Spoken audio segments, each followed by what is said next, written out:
Very pleased to welcome everyone into a special edition of the Final Score podcast. We are presented by PFP, Players, Fitness, and Performance here in Frederick. And thanks to all those checking in with us on Facebook Premiere and YouTube. We're happy to have you with us. Greg Swatek of the Frederick News Post Sports Department here with you. Joined in studio by Coach Kurt Stein and two members of the state champion Oakdale High School football team, senior linebackers Maurio Goings and Ethan Martin. And on Saturday night, the Bears defeated previously unbeaten Glenelg High School of Howard County 35-7 in the Class 2A championship game at Navy Marine Corps Memorial Stadium in Annapolis. The win capped a 13-0 season for Oakdale and the school's first state championship in football. Kurt, what sort of reaction have you gotten since winning the championship? Certainly trying to return a lot of text messages, emails, phone calls, people reaching out, direct message on Twitter and that kind of stuff. A lot of outpouring of support from, all kinds of people from associated with Oakdale the last 9 years, but also, people from our past and my past and stuff like that. So it's been a little overwhelming and emotional at times, trying to make sure you get back to everybody and stuff, but at the same time, it's been really special to, kind of enjoy that last win that we had. Mario, what have the last couple days in school been like? It's hard to go somewhere without somebody shaking your hand or saying congratulations. I mean, it was something big for Oakdale, so I feel like everybody kind of understands that it meant a lot to all of us. Ethan, how about you? What have the past couple days been like? A bunch of teachers and other kids just asking how the game went, like congratulating us for the win. And like Mario said, it's hard to go anywhere without somebody saying something. I mean, this wasn't a last-second win, guys. I mean, you guys were comfortably in front. You sort of knew you were going to win the game for most of the second half. Just what was that feeling like, knowing that you had the championship secure and there was still lots of time left on the clock? I don't ever feel secure, so maybe the last few minutes of the game, we try to make an effort to get all of our seniors in there at some point, anybody who hadn't been in yet, and that's when it started to feel like it a little bit when we started to substitute. But it was a one-possession game at halftime, and we did have a very good third quarter to try to stretch it out a little bit there. But they're dangerous, and they had a great player, and I was still a little nervous about that going forward. But once we started subbing at the end there, it started to feel real for a minute. Ethan, when did it start to feel like the championship was secure for you? After I got taken out near the end of the game, it finally hit me. It's like, we just won the states. Right. How about for you, Mario? I mean, you're up. Yeah, the lead kept increasing. You're up 35-7 at one point. When did it start feeling real for you? It started feeling real once we scored our last point, and then they took me out of the game. I mean, it was just like we finally did it. I mean, it was like, it didn't hit at first that it was my last play in high school, but you could feel the sense that we won the game. But it wasn't until you came out that you thought we have the game. I mean, you weren't thinking we got this before you came out. I didn't want to. In my head, obviously. Yeah. I was like, we're getting a little further and further, but I didn't want to say anything to. Yeah, Kurt, this was a team that really didn't have any weaknesses at all. I mean, you guys had a great offense. You had a great defense. Your kicking game was outstanding. Good coverage on special teams. You guys finished ranked number 3. You were the top-ranked public school in the final state media poll, trailing only nationally ranked St. Francis of Baltimore, I think a top 4 team in USA Today, and DeMatha. And you guys will almost certainly be remembered as one of the best football teams to ever play in this area. Sort of, how did this team come together? I mean, how did all the pieces sort of fit into place over the course of these last several years? Well, these two guys here are part of a really talented senior class that, we've seen since they were in 6th, 7th grade, that there was a lot of talent in their particular group. There's 26 seniors. Of the 22 starting positions, 18 of them were held by seniors. So this is a group that we've, been working with over the last years that we always thought had the talent to get it done. Now, what happened over the course of this year as they came closer as a unit and really started focusing down and practicing a little differently and doing all the little things well, that was kind of what brought us across the Mendoza line, if you will, compared to where we maybe were a year ago, where we had a lot of these same players and we were talented, but we were just missing a little something to get us over the edge. And, the 14 weeks is a long time, and you're a lot different than you are week 1 than you are week 14, and these guys really bonded. I felt like they really buckled down. And, after that Linganore game, I thought they've started to believe what I believed. And, I thought maybe we'd have a chance to be special. Your quarterback, Colin Schlee, one of the best to ever play in this area. I mean, your kicker, Justin Ritter, a five-star kicking recruit. Simeon is a Division I prospect at running back. And then you have linebackers like Maurio and Ethan. I mean, and that's just all on one team. I mean, have you ever coached a team this talented before? Not like this. I mean, we literally have, if everybody decides to play, we have 12 guys that might play college football from D1 to D3, maybe more. I've never had that much on one. And when you say you don't really have a weakness, well, that's how. When you have a really talented kid at every single position, that gives you a chance to do something. And it also kind of like, hides some things because you're so good.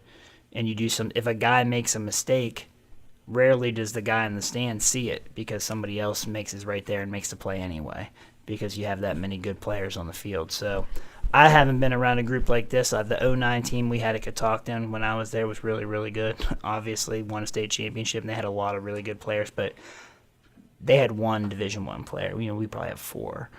So we definitely have a little different level of talent. Mario, what's your reaction just to the level of talent that's on this team?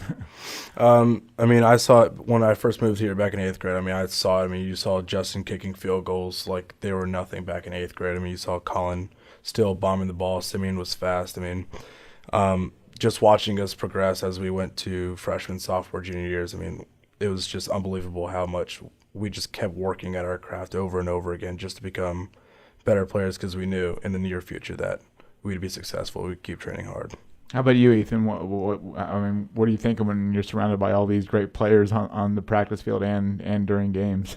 It's crazy seeing how big and fast our line was, and people like Blake being small but still being the fastest guy out there, and people like Maurio, Colin, Sim just naturally just stand out. It's great.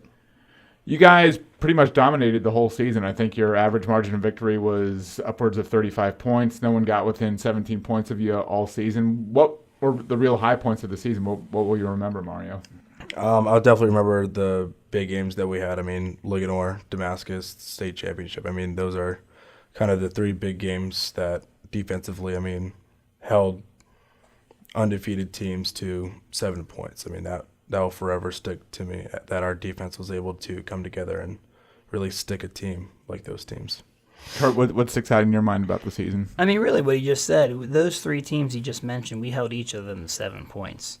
I mean, that's impressive. I mean, our offense gets a lot of the ink because of its flashiness and nature. It has a tendency to grab your eye and you remember it, but our defense was unbelievable. I mean, it's one of the best defenses I've ever seen in the county. I mean, like maybe the 09 Linganore team. Did you see the 10 Urbana defense? The 10 Urbana defense that Coach Doc yeah. had was unbelievable. They had like 8 shutouts. That 09 team at Linganore that had Zwinak and those guys playing for him and Havenstein, they were unbelievable. But we statistically were right up there with all of them. I think we had 7 shutouts ourselves.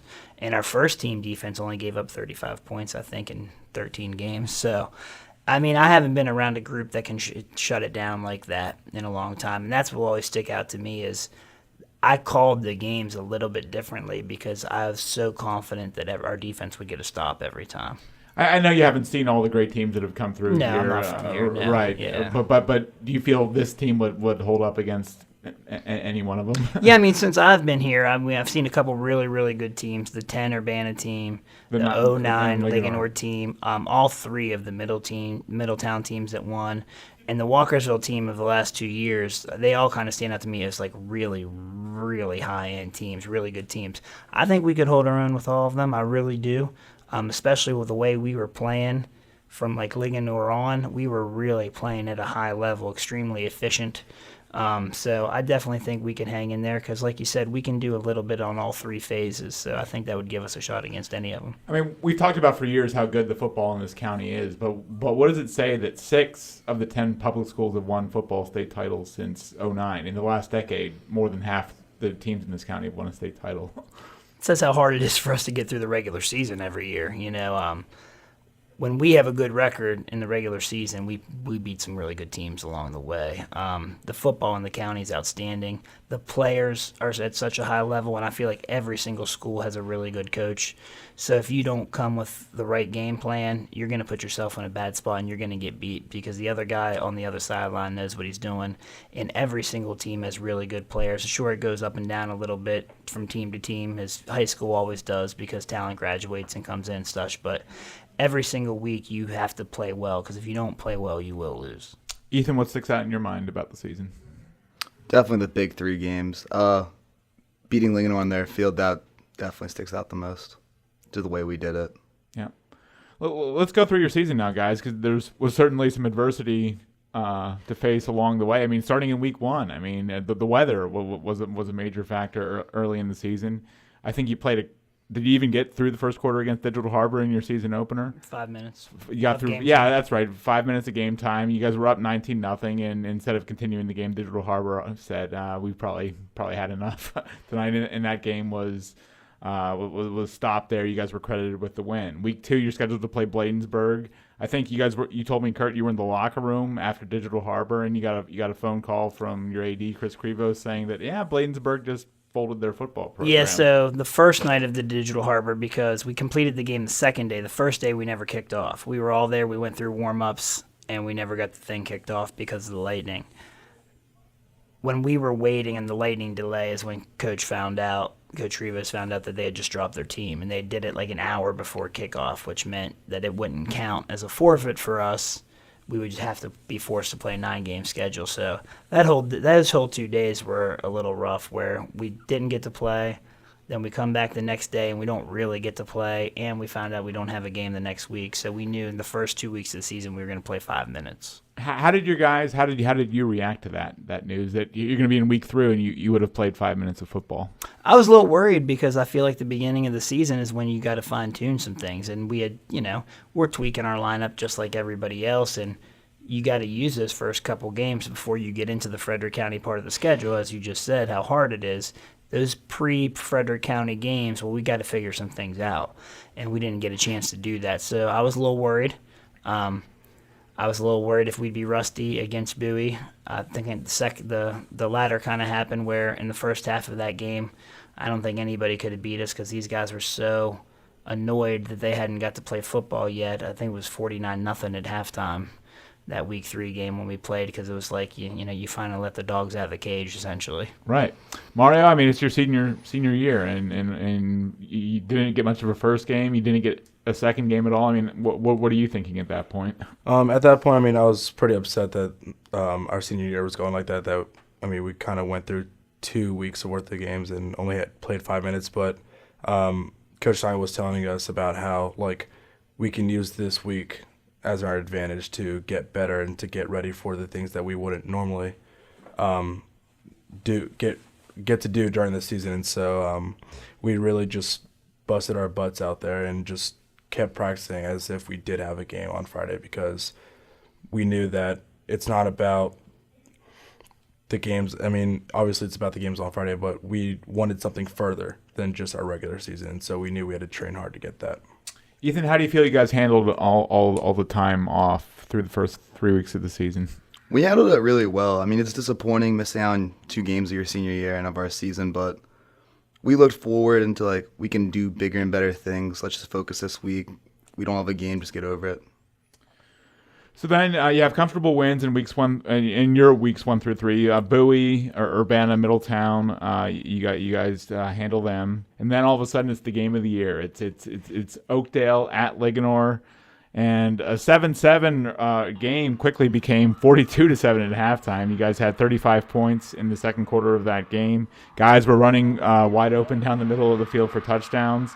I mean, Linganore came within 4 points of winning a second consecutive 3A state championship. I mean, what was your reaction, Kurt, to the way you guys dominated that game? Well, it's just one of those things. I think as a coach, we've all been in those games on both sides where you feel like everything's going right, or if you're on the other end, you feel like everything's going wrong. and it's snowballing out of control. And you just hope when that happens, you're on the side that we were on, because I've certainly been on the other side before as a coach, and I know Coach Connor's certainly been on the positive side of games like that before too. Everything we called worked. I mean, that's as simple as that. We saw some things that we were going to try to attack, and we had a handful of plays to do it, and we called them all once, and we pretty much scored a touchdown or got a giant play on all of them. And so next thing you know, we're at halftime, and we actually just missed a field goal to make it even 45 or something, and we're kind of sitting there looking at ourselves like we had all this stuff planned about adjustments and things you want to do in the second half, and instead we started talking about, like, when do you want to put the backups in. Right. And as lopsided as the final score might have been, one of the first things you said to me after that game was, Linganore is a really good team. Yeah, that score, and as proud as I am of our guys and as amazing as they played that night, we play 10 times. We're not going to blow them out like that every time. They're too good. But that particular night, we were just better, and like I said, everything was coming up the right way for us and coming up the wrong way for them. But I thought, and I know that they ended up getting beat by 3, I thought they would win the 3A state championship. Even that night after we played them, I thought they would win the 3A state championship. It came down to the final kick. Yeah. So. I just knew how good they were, but I also knew, especially after that night, how good we probably were. Yeah. Maurio, have you ever been a part of a quarter like that second quarter against Linganore? No. I mean, that was just unbelievable. I mean, going into the game, we were just talking, all of us were talking about how it's going to be a dogfight out there, and that, like, we need to have each other's backs out there. And it was early on. 7-7, I think, at the end of the first quarter. 100%. So. And then as soon as the second quarter started, it's just things just kept stacking on top of each other. Our defense kept doing 3-and-outs, and our offense just kept marching right down the field. It was unbelievable how everything just kind of, like, pieced together for us. Why was everything going in your way? Why was everything going your way that quarter, Ethan? We're a great team, and we were just there to make plays. Everybody made plays. Tyree getting a pick 6 at D-line, that's insane. Just stuff like that. Then you come back the next week, and then you play Kent Island, who's a reputable, usually a very strong 2A school. You follow that with easy wins over TJ in Walkersville, a team that beat you twice last season and advanced to the regional final. And then it's the final week of the regular season, Oakdale at Tuscarora, and the weather doesn't really cooperate very well that night. What will you remember from that game, Mario? Definitely how the weather was. It was just that field was absolutely destroyed, and it's just it was a tsunami you guys were playing. 100%. 6 minutes before halftime, it was hailing out there, and we could not see, like, right across the ball. Like, it was unbelievable. But you scored twice in that game. I think you had a few slides. You were prompted by your teammates to slide in the mud a couple times. Was that the most fun you've ever had on a football field? Oh, 100%. Playing in the mud and then getting the slide in. That was so much fun to get to enjoy that, especially senior year. That was a game tailor-made for Mario, wasn't it, Kurt? Well, we basically had to go into our short yardage goal line package for the majority of the game. You couldn't even get a shotgun snap. Tuscarora was trying. They couldn't even get the ball back to their quarterback in the shotgun. The weather was so bad. It was definitely interesting. I was not real happy, obviously. I felt like it was kind of crazy that we were out there, but at the same time, that was a prime example of what this team is all about. It didn't matter. We won on offense or defense or special teams. It didn't matter we had bad weather. We had bad weather for a lot of games, actually. The thing you said is we could fit to whatever the situation calls for. That game was a perfect example of it doesn't matter how, we'll find a way to win. So, yeah, we were running goal line fullback dives to Maurio because that was the only way we could move the ball. So that's what we did. And on defense, I don't think they had 10 yards in the second half. Right. It wasn't just the rain, which was sort of torrential. It was all of a sudden the wind started. It was like hurricane force winds all of a sudden near the end of the first half. An actual tornado touched down 5 miles from where we were. Right.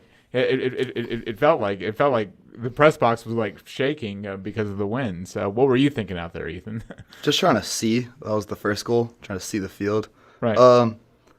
Our line in Maurio, that game was made for them. We didn't have any speed, and our big boys just stepped up. Right. Is that the most memorable game or one of the most memorable games you've been a part of? I'll never forget that game. That was insane. Right. So you got into the playoffs. You're playing Liberty. Liberty's undefeated. The game is moved from Liberty to Marriott's Ridge because the weather was so crazy, and all of a sudden you guys find yourselves in an early 14-0 hole. First deficit I think you faced all season. Maurio, what were you guys thinking at that point? In our heads, I mean, watching our defense and watching how Liberty's quarterback was just scrambling in the backfield. I mean, I knew that we were there every time. I mean, he was just escaping the sacks that we had in the backfield. And so all we needed to do was just we were just playing so fast, and we were just so tense because it was our first playoff game, and it wasn't the ideal conditions that we would have wanted. But all we needed to do was just buckle down, and that's from that 14 points. We focused on what we had to do, slowed everything down, and we ended up being all right. What was going through your head, Ethan? Down 14-0. We just need to contain better on defense. He had like 10 seconds in the pocket, was scrambling around, throwing big passes. All those big gains, we knew that they weren't driving on us. They were just getting a few big plays, and we just needed to stop them. Kurt, no one was panicking, but what were you thinking watching on the sideline? When they scored their second touchdown, Colin was standing right next to me, and I looked at him and I said, "Are we good?" He said, "Don't worry, we're good." So that was all I needed to hear. I knew we would be okay. In my mind, I was like, you know what, this will be fine. We need this. Like you said, we hadn't been tested really at all. So we found ourselves down 14. It was a playoff game. We knew that was probably sitting out there the week before, so I was like, all right, let's see how we'll respond. And I think it was 35 straight points from there, right? 35-14. It was the final. So, the guys answered the bell. We got the big play right before the half, which gave us the Hail Mary, right? Gave us a little shot in the arm. What's funny, you talked about having that week off. Well, one of the things we did on Thursday that week was we did all kinds of special situations. This was week stuff. 2 you're talking about, yeah. Well, one of the things we worked on was their Hail Mary play. Right. And, there you are 10 weeks later, and we dialed it up one time, and when we converted on it. It helps to have a quarterback that can throw the ball over 60 yards in the air. I joked with Reefer in the locker room. I said, next year we're going to have to take a knee on that play, or what are we going to have to do there? So Mario and Blake came down with that Hail Mary. What was your reaction? Because you guys were in front all of a sudden at halftime. Right. I was sitting there, and I watched Colin chuck the ball. Then I saw the ball just kind of go into a pile of people, and I was just like, there was like everybody just kind of like watched it. And then I saw the ref put his hands up in the air for a touchdown, and I was just like, what just happened? Like, it was just kind of like a blank in my head. I was like, that just happened. Like, he just threw the ball 66 yards, and Blake came down with the ball. Like, it was just unbelievable. Ethan, and that gave you a huge momentum surge too. I mean, Ethan was right there. He was in the end zone. Oh, you were. It went through my arms. I looked down, and Blake was just there with the ball. And I was like, I was probably the craziest thing ever. When you looked up, I mean, what did you see? Like just a rainbow of a throw coming, the ball was dropping in the down air for like 30 seconds. I swear, it was crazy. Like, you're looking up, and it was dark out, and it kept getting closer and closer. Saw it through the ground. Just saw Blake laying there with it. So you guys come back to win that game, 35-14. You're rolling again. You're back in the groove, and then it's Game of the Year Part 2. It's Oakdale at Damascus. Swarming Hornets had won 53 in a row, which was the longest winning streak in the country. 3-time reigning state champions. What were you guys thinking going into that game, Mario? It was what we were waiting for all summer. I mean, in the summer we were lifting, conditioning. I mean, if we weren't doing what we knew that we could have done, I mean, it was the saying of, I bet you Damascus is lifting heavier than us. I bet you Damascus is conditioning better than us. I bet you they're sprinting. And so our whole summer was basically formatted around getting after Damascus, because after our freshman year, then our sophomore year, I think it was, I mean, we didn't want that to happen again. And so we were ready. Ethan, what was Damascus week like? Damascus week was watching film every second of every day, just getting ready, hydrating, texting everybody, making sure everybody was okay, like being ready, not to like panic in the moment and just be ready to play. So you get off to another slow start in that game defensively. Damascus, I think they have an 8+ minute drive. You're on a field that's not great, but then you guys find your footing. You get a safety, and you get a defensive touchdown. Was it Tyree who fell on the? Do you remember who fell? Bevilacqua had the touchdown. Ben Reefer had yeah. the strip sack. Ethan Right. Reefer strip sacked, and Bevilacqua recovered it. And Right. Luke Carey got the safety chasing down the bad snap on the punt. Right, and here you go again. However, you have to win. You guys managed to do it, and after the first quarter of that game, it was totally one-sided in favor of you guys. You guys beat Damascus 24-7, holding him to 7 points, as you touched on earlier. Kurt, what were the emotions like after that win? I mean, that was extremely emotional. You kind of saw it in some of the pictures you guys had in the paper, and our student section spilled themselves down onto the track after we had won. And, it was kind of one of those things for our program where not just being Damascus, but we hadn't been able to get out of the region before. That was our first regional championship, and it was almost kind of like that little wall in between us and the state championship that we finally found a way to knock down. So we, the whole year as we were going, it was like we were kind of crossing things off the list. All right, we did that. But that was kind of a big one that was sitting out there waiting for us. And when we busted through that wall, I think everybody kind of looked around and said, all right, let's go. We got 2 weeks. We can finish this thing off. That was a big hurdle that we had to get over. Ethan, what were your emotions like after that win? Probably most emotional I've ever been after a football game. Just because of the opponent, what you guys did, or their win streak, us struggling against them historically, and just advancing, keep on the state's road. And Maurio, to be the champs, you gotta beat the champs, right? Sir. And what were you thinking after that win? After that win, I mean, it was obviously very emotional. I mean, and one of as soon as we had came back from shaking all their hands and we did our little meeting in the middle, the first thing I laid eyes on was all the alumni that came before us. And so I came over there and gave thanks to all of them because we wouldn't be on that field beating them if it wasn't for all of them. And so I gave thanks to all of them, and it was just a very emotional time. I mean, yeah. Kurt, given the way Damascus plays football, running, playing defense, the condition of the field, again, just to show you how versatile you guys were, wouldn't you say that game sort of on paper favored Damascus going into it? Oh, for sure. I mean, we don't have school the day before because we have 4 inches of snow. The field was, it was atrocious. Our kids had to stand on the track because our whole sideline was underwater. Yeah, they didn't put down a tarp for you guys. It was really, that's not the kind of field that you should play a regional championship on. Right. I mean, I know that's an argument for another time about the way we do things here in Maryland, but everything favored them. And in the morning, when we were getting ready for the game, we're getting ready for our walkthrough and stuff in the afternoon. It's actually that I got excited and got confident about because I was like, you know what?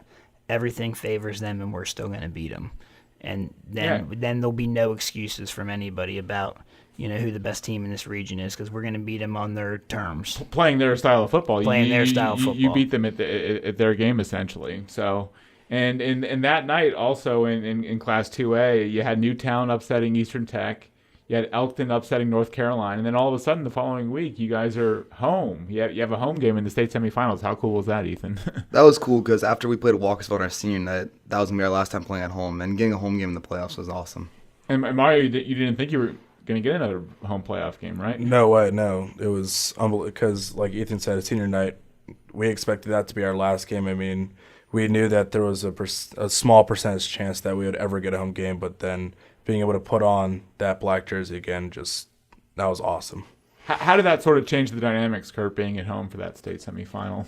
Well, I tell you what, I got a little excited because that's Thanksgiving week, and I'm thinking, hey, all of our old guys are going to be around, and we're going to play at home, and they're all going to get to come. You know what I mean? And I got really excited about that. I knew we'd have practice on Thanksgiving morning the day before. I knew I'd get to see a lot of the old players, and I knew since it was home, as long as they came home for the holiday, they would probably come. So I was pretty excited about the alumni getting to share the experience with us because I had a good feeling about it being the holiday that we'd have them in Stowe. I know you and your coaches were running through all the combinations. What if this team wins? What if that team wins? I mean, did you think you would get another home game, or did you think it was possible, or you sort of checked out on that possibility yourself? I mean, I just wasn't worried about it because the hardest thing about that 2 to 3 is that you don't know who you're going to play.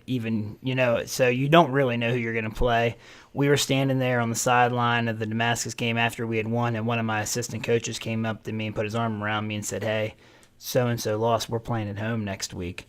And I was just like, a little extra shot in the arm, not that we weren't already feeling great, but that was a little extra excitement. I purposely try not to even look at it and worry about it because I knew how important it was to focus on the task at hand, considering who we were playing in round 2. But it was certainly a little exciting. And then when I found out who we were playing, my first thoughts actually went to remembering them play Walkersville in the championship game a couple years ago, and I started rattling through my brain the stuff that they were running against them and wondering if they were still going to do that stuff, and they had the same kind of personnel. So that's kind of where my mind went after we found out. But it was definitely a little extra shot in the arm knowing that we get to play at home. So you're at home, you have another comfortable win. Elkton's good, but they can't handle you guys, and now you're in the state final. You're playing Glenell, also an undefeated team. Their coach lives in your neighborhood, Kurt. Yep. So it's a team you know well. Just the bus ride down to Annapolis, Maurio, what was that like for you guys? We were just laser focused. I mean, I don't think I heard anybody talking on the bus. I mean, oh, really? It was that quiet? I think we were all focused up. We had our headphones on. I mean, we knew that we were in for a game. I mean, obviously Glen Elk's undefeated, so they're a good team. And so we were like, we haven't won anything. I mean, we got all the way to states. I mean, we were like, we've got to win this all. What were you thinking on the trip down to states there, Ethan? We need to finish this ride. Yeah. Was there any doubt in your mind? I mean, there's doubt, but you got to be confident, and I never doubt our team. Right. How about you, Mario? Any doubts creep in, or did you guys know you were going to win? I mean, there's nerves because, I mean, when we first got to the stadium, I mean, you would look out and you just saw a huge field with bright lights on it. I mean, at first, I mean, that made me a little nervous, but I never had any doubt in our team that we would succeed. Right. But then Elkton starts fast. I mean, their quarterback, who's a good athlete, a good lacrosse player, he hits you guys with a 60-yard run. Their Division I running back scores a touchdown. Here you guys are in another little hole again. What were you thinking after you guys gave up that first touchdown, Mario? I mean, it was the same thing as Liberty. I mean, we were just so tense. I mean, we were playing in a state game. I mean, we just needed to slow down. I mean, we made a few mistakes, and if we just sharpened those mistakes like we did for the rest of the game, we held them. So, did they catch you off guard, Ethan, with that couple plays there on that first drive? On that big QB game, that kind of caught us off guard, but we always have a bad first drive, but then we usually buckle down. Right. Wande Owens, Kurt, the leading, I think, rusher in the history of Howard County. He had 2,500 yards, some ridiculous total this season. What was the game plan against him? Well, that's where it started and ended. They didn't throw the ball particularly well. They run it a bunch of different ways, but I was always trying to get Six the ball. The young man is phenomenal. I actually, at first, when I was trying to go through the numbers, I thought it might be a misprint. I mean, 2,500 yards in one season in high school, that's almost unheard of. Right. So we started getting into the film, and our defensive coaches, Coach Doc, Coach McVeigh, Coach Hilton, Coach Dunn, they did a really, really good job of trying to dissect. And they had a good first drive, and they basically had a nice plan A there where they tried to use some things we do defensively against us and try to get him the ball in some space. But after the first drive, and we got to see it a little bit, we got a beat on how they were going to try to use him, and I thought our coaches especially, and then our kids listening and executing, did a really good job of adjusting to their adjustment. And we really, after the first quarter, he didn't have a whole lot going. Yeah, because I teased Doc after the game about the slow starts on defense. So, but then once you guys got in the games, it was lights out. Like this after the first quarter, after the first drive, in a lot of these games, really no one was able to do anything against you guys. Colin answers with a huge TD run. It looks like it's going to be a tie game, but then Justin Ritter, of all people, misses an extra point. You never see that, Kurt. You never see Justin miss. He almost, like you said, I don't remember the last time he actually missed one that wasn't a bad snap or a bad hold or something. So, but, it was early. We knew we'd have plenty of time to go for two at some point if we had to. I don't like chasing points. That's why in the next touchdown we kicked an extra point. We only do it if we feel like the time and circumstance is right to try to push it back to where it was. We did it once at Damascus at the end to make it a 3-score game instead of a 2, and we did it in the third touchdown here because we thought if we pushed it back to getting it on script that was the right call there for considering the time that was left. How would you characterize Justin's value to the team? I mean, it's unmeasurable. The average starting position of our opponent this year was the 21.5-yard line for all possessions. Making him drive the length of the field against your good defense. Exactly. So every now and then if our defense has a bad play or two and gives up a first down or two, the other team still has to punt because they still haven't got far enough to be in 4-down territory. Where if you're starting at the 35 or the 40, you pick up one first down, you're probably going for it on 4th down.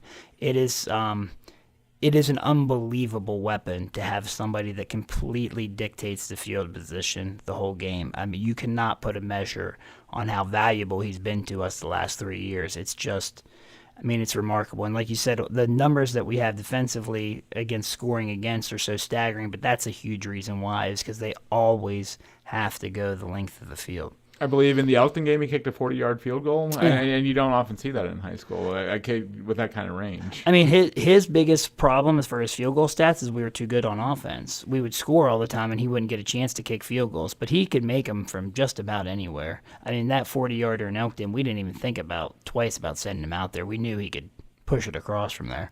Right. Your passing game and Colin get a lot of attention, but you guys had a really dynamic running game with Sim, too. Just talk about him and what his future prospects might be.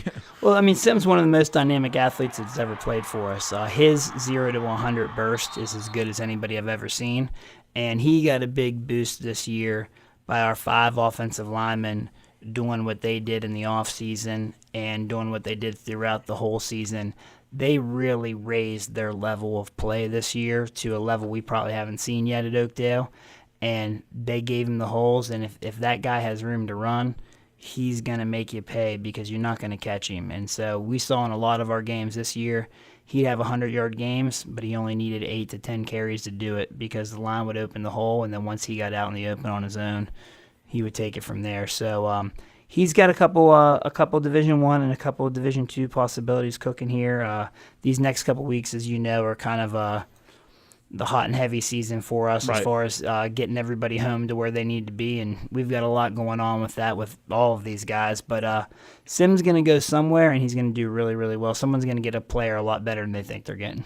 It was shocking in the Elkton game to see him get caught from behind. I had never seen that before. One of their linebackers or safeties caught him from behind. Number 5 is one of the fastest human beings I've ever seen. Right. Yeah, because you just don't see that. So as you guys are growing the lead, Ethan, and it's going more and more in your favor, what starts going through your mind? What are the emotions like on the sideline?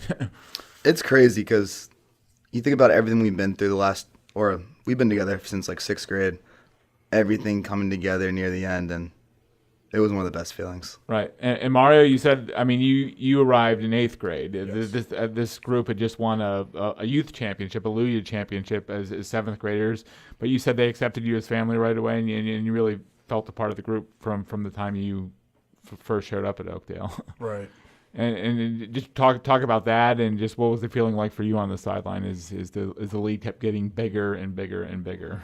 I mean, ever since they brought me in, I mean, I've just felt like family. I mean, they took me in. I mean, we went out places. I mean, we did a lot together. And so starting our freshman year, sophomore year, like I never pictured our ending, but to have it, to live it and to see that we came down and beat Glen Elk, I mean, it was unbelievable. And it just, so much emotions was shared between all of us because we were all so close to each other.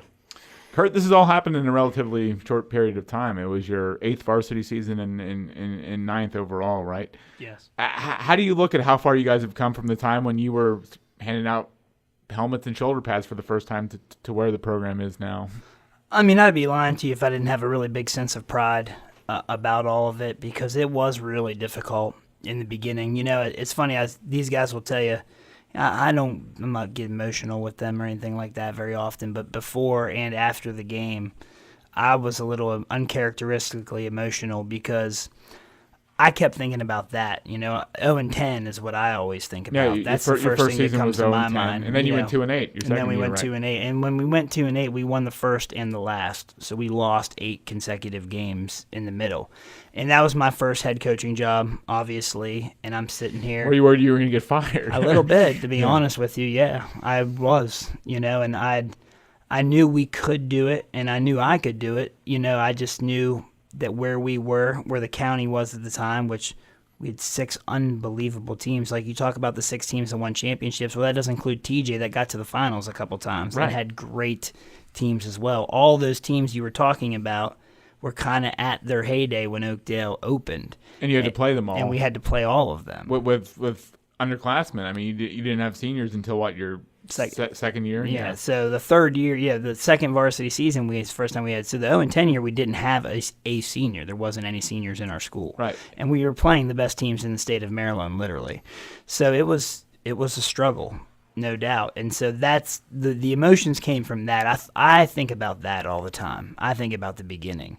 And when we're here and we're enjoying this and we're on the other side of what all those teams were, and we were standing there going, gosh, this is what we want to be. This is what we need to be, and we've done it. And, so there's a lot of emotions tied into that, and I'm certainly very, very proud because a lot of people worked really hard to get there, and we've been blessed with young men like the 2 that are standing next to me that want to work and want it as bad as those coaches do, and I'm really happy for them. They're going to get to enjoy this for the rest of their life, and I'm really proud of all of us that have been here the whole time that finally get to see all of our efforts kind of come to that nice little pinnacle there.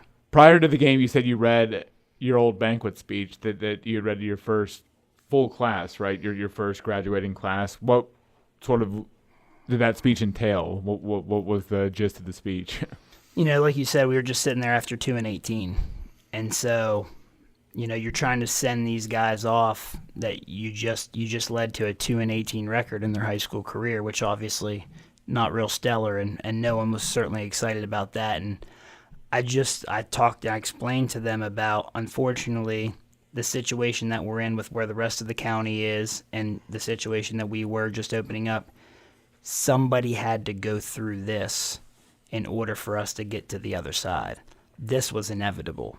These struggles in the beginning were inevitable. Unfortunately, you were the guys that were here when we had to go through that, but I promise you that there'll be a day that we are on the other side and we're the champions, and I really hope all you guys are there to celebrate and enjoy it with us. And I got 3 of them on my coaching staff now, and I saw a whole bunch of them sitting right in the 50-yard line on that first level, sitting together, guys from the old years, and that was really special to me to have those guys with me. Crosby, our first quarterback, is our JV quarterback coach, and he's the guy on the offensive headsets in the booth for us, and that's the guy I talked the whole game plan through during the game with, and he was the kid that went 2-18, and he ended up winning a few games his next year as a senior. We won 6 that year, but he was one of the kids that went through that struggle, and for him to be there with us, and there's Coach Grenier and Coach Gill, who were on our first teams, they're on our staff, it was special. Did you think it would happen so quickly? Because 8 years, that sounds like a long time, but it's really not. Didn't feel quick to us, the guys that were working through there. It felt, and especially because the last 3 years, we were getting pretty close. I mean, when these guys were juniors last year, we were really close. And the team before them, where Colin's brother was the quarterback, and we lost to Damascus, but we were tied with them at halftime of that game. Like, we were getting close. So, it felt like it was taking a long time, but I'm a pretty impatient person, and as you can tell by the way we play offense with the tempo. So, I'm like that. But, yeah, I mean, if you think historically about things, it was probably pretty quick. Yeah, I mean, you guys were sort of on the cutting edge when not a lot of people were running no huddle stuff back when you guys started doing it in really your first couple seasons. You guys were running that up-tempo offense. Now you see that everywhere almost. Right. So, yeah, I mean, I thought it was just the style that we want to play. Yeah. And I thought it was a style that could get us to where we needed to go, even though we weren't probably ready for it in the beginning, but we kind of stuck with everything, and we've seen it through here. But, yeah, I mean, it's been good to us, that's for sure. Yeah. Maurio, you often talk about the guys that have laid the groundwork for you, but what sort of groundwork do you think you've laid for future Oakdale teams, this team in particular? For especially the juniors that were starting on our team, we just showed them what it takes to win. We try to express, especially to the JV team that's coming up, that it starts there. It starts with hitting the weights hard, playing as hard as you can JV year. So then when you're pulled up, you get to see everything start happening on varsity. We just want to lay the groundwork for them to understand it takes a lot to get to Navy Stadium and to win. And so we want to show them that, one, it's achievable, and two, that they know what it takes. Ethan, what do you think the legacy of this team will be? I think we set a new bar for Oakdale teams, not just with our play, but with our off the field, like being mentors and stuff, especially to our 4 juniors that really played this year, Ben, Luke, Reef, and Dylan Burney. Like next year, hopefully they're leaders. They help get this team going and continue on what we did. What does the future hold for you? Will you play football in college? I don't think so. I think State's my last game. Okay. And what do you plan to study in college, or have you made your college choice yet? Business and marketing. Business and marketing. Do you know where you're going yet, or most likely Salisbury? Salisbury. Okay. Mario, I know you're weighing through some options, but you are going to play football in college, right? Yeah. Yes, sir. Okay. And what do you think that challenge will be like, no matter where you wind up? I think it's going to be different. I mean, I've heard from different people, like reaching out to Bryce and Percy, and they've talked to me about what it takes to do D1 football as well as go to an academic school. And so I think it's going to be a new challenge, but I'm willing to go head first and do it. It's almost like having another job, right? In addition to going to school, right? So, Kurt, what will you remember about these guys and these seniors, and what does the future of the program hold? Well, I mean, one of the things, obviously you're going to remember the championship and all that, but I particularly liked coaching this team because how much they liked each other. And one of the things Ethan just touched on, and he was really the catalyst of it, of taking some of the key underclassmen and trying to make them a part of this senior-heavy group. And one part because he knew, and we knew that we needed them to contribute, but the other part of paying it forward. What he just mentioned, even though he may not even realized it, was really one of the big underlying keys to how special this team was, because the way the guys treated each other and bonded together. And I always knew that they were going to be in it together, and I always told them if we are in it together, then no one's going to beat us. And I really hope that is sort of their legacy that they leave, is that's what it takes. Yes, it takes all the hard work, and it takes some great football players and a little bit of luck for sure, but you need to be bonded as a group because of what this game means, and that's how you play the game and how much you depend on each other, and that's what it takes to really get through 14 grinding weeks. So they were a really special group when it comes to that, and that's going to be something that I always remember about them for sure. Yeah. So how many kids come back? You lose the 26 seniors, but is there a decent we had four returning? 4 junior starters, like you said, and Ethan, Luke Carey, Ben Bevilacqua, Dylan Burney, that are all very good football players. So we're going to start there and build Ethan, it out. Ethan will slide in at quarterback. Yeah, I mean, we got a couple QBs that are real good, but Reef has a pretty high ceiling as a QB, I think, and he kind of flashed some of his overall athleticism this year, being a two-way starter and not playing quarterback. I definitely think he probably slides into that role. Well, he did what Colin did, right? The receiver turned quarterback. He did what Colin did, and when Colin had mono 2 years ago when he was a sophomore, he started and won 3 games as a quarterback. I mean, you wondered how many places he could start if he wasn't sitting behind someone like Colin. Pretty much everywhere, right, to be honest. I mean, I think he's that good. Right. So I think we'll be fine there. Him and I have a lot of work to do this summer, like we always do with the quarterbacks, but it'll be fun.